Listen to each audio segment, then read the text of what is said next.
دنیا میں اسلام کے نام پر وجود میں آنے والا ملک ہے، اور اس وقت اس کی حکومت جو ہے وہ اپنے آپ کو ریاست مدینہ کا دعویٰ کرتی ہے، اور اس کے بارے میں بار بار تذکرے بھی ہوتے ہیں۔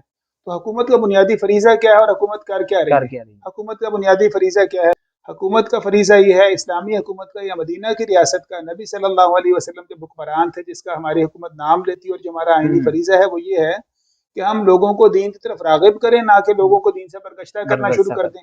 تو یہ بالکل ایک الٹی گنگا بہنے والی بات ہے، اور یہ صرف دین شریعت کی بات نہیں ہے، بلکہ ہمارے دستور کے اندر یہ بات موجود ہے۔ دستور میں آرٹیکل 31 میں یہ بات کہتا ہے کہ حکومت کو یہ کام کرنا چاہیے کہ لوگوں کے اندر انہیں اللہ کے دین سے قریب کرنا ہے، اور لوگوں میں اسلامی رسوم و رواج کو، اسلامی معاشرے کو پروان چڑھانا ہے، اور یہ ہمارا آئینی فریضہ ہے۔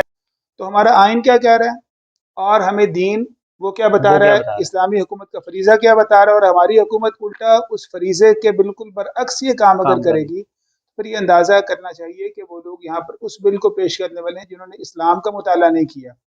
اور میں یہ بھی کہوں گا کہ یہ عمران خان ان کے ویژن کے مخالف بات ہے۔ وہ ویژن دے رہے ہیں مدینہ کی ریاست، اور بعض ارکان اسمبلی جو ویژن دے رہے ہیں وہ ریاست ہے جو کہ مدینہ کی ریاست کے الٹ کام کر رہی ہے۔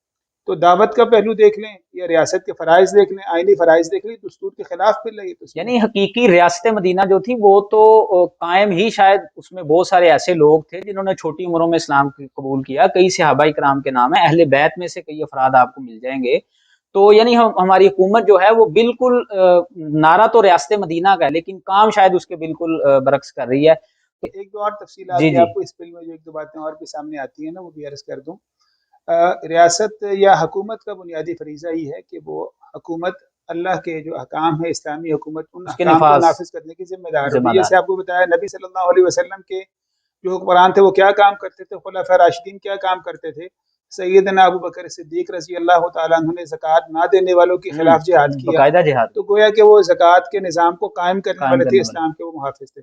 تو اسلام کے احکام میں سے یہ حکم بھی شامل ہے کہ جو بندہ غیر مسلم ہو جائے اس غیر مسلم کے اوپر سزا کو نافذ کیا جائے۔ حکومت کا جو فریضہ ہے کہ وہ اسلامی حکام کو یہاں پر قائم کرے، حکومت اپنے اس فریضے کو تو پورا نہیں کرے۔ اگر کوئی انسان یہ جرم کرتا ہے پاکستان میں کہ یہاں پر وہ اسلام کو چھوڑتا ہے، تو حکومت کا فریضہ ہے کہ اس کو اس پر سزا کا نفاذ کرے۔ اس فریضہ کے پاکستان کے قانون میں باقی تمام سزائیں موجود ہیں، اس کا قانون میں کہیں تذکرہ نہیں ہے، لیکن شریعت میں یہ بنیادی قانون ہے ارتداد کا قانون۔ ارتداد کی سزا کو نافذ کرنا چاہیے حکومت کو، ادھر قانون سازی کرنی چاہیے، قانون سازی دوسری سمت ہو رہی ہے۔ اس بل کے اندر جو خامیاں ہیں نا، ان خامیوں میں سے پھر سیشن کورٹ کی بات ہے۔ سیشن جج کس کو کہاں اویلیبل ہوتا ہے، کب تک میسر ہوتا ہے، اور ایک ایک ضلع کے اندر کتنے سیشن جج موجود ہیں پورے پنجاب کے اندر، گویا کہ اس کے بغیر جو بھی اسلام بندہ لائے گا اس کا اعتبار نہیں ہے، وہ اعتبار نہیں، اور مجرم سارے کے سارے مجرم تصور ہو گئے۔ گویا کہ پروسیس کی خرابی، ایک شرعی خرابی ہے کہ قانونی خرابی، ایک پروسیس کی خرابی کی بات ہے۔ تو پروسیس کے اندر ایسی خرابی موجود ہے جو سیشن جج جب میسر نہیں آئے گا اور اس کے پاس شنوائی ہے، اس کی زیر نگرانی یہ کام نہیں ہوگا، تو گویا کہ عملاً اس جملے کے ذریعے، یہ بالکل ویسے ہی ہے، اس جملے کے ذریعے پاکستان میں اسلام لانے کو منع کیا جا رہا ہے۔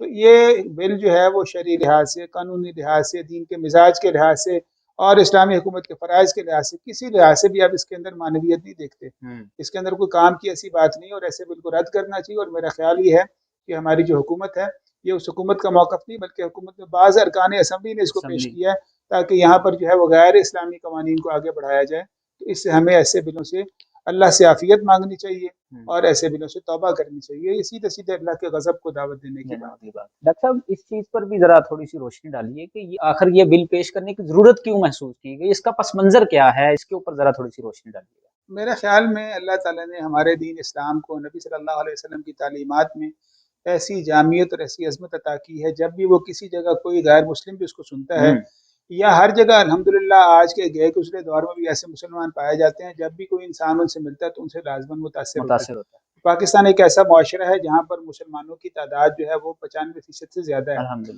اور اس صورتحال کو دیکھتے ہوئے لوگ اپنی مرضی کے ساتھ آہستہ آہستہ اسلام کی طرف راغب ہو رہے ہیں۔ تو وہ رغبت کو اور ان کی تبدیلی کو روکنے کے لیے، اور بعض اوقات یہ جبر کو قائم رکھنے کے لیے بھی ہے۔ جزاکم اللہ خیرہ ڈاکٹر صاحب۔ ناظرین، جیسے کہ آپ نے سنا کہ ڈاکٹر صاحب نے ہمیں بتایا کہ یہ بل جو ہے عقلی اعتبار سے، شرعی اعتبار سے، ایون کہ ریاست مدینہ جس کی جو بنیادی ذمہ داری ہے اس کے اعتبار سے بھی یہ بالکل ایک نامعقول سی بات ہے۔ اللہ کرے کہ یہ باتیں ہی ہوں اور یہ بل جو ہے وہ پاس نہ ہو سکے۔ اللہ تعالی ہمیں صحیح بات کو سمجھ کے اس پہ عمل کی توفیق دے۔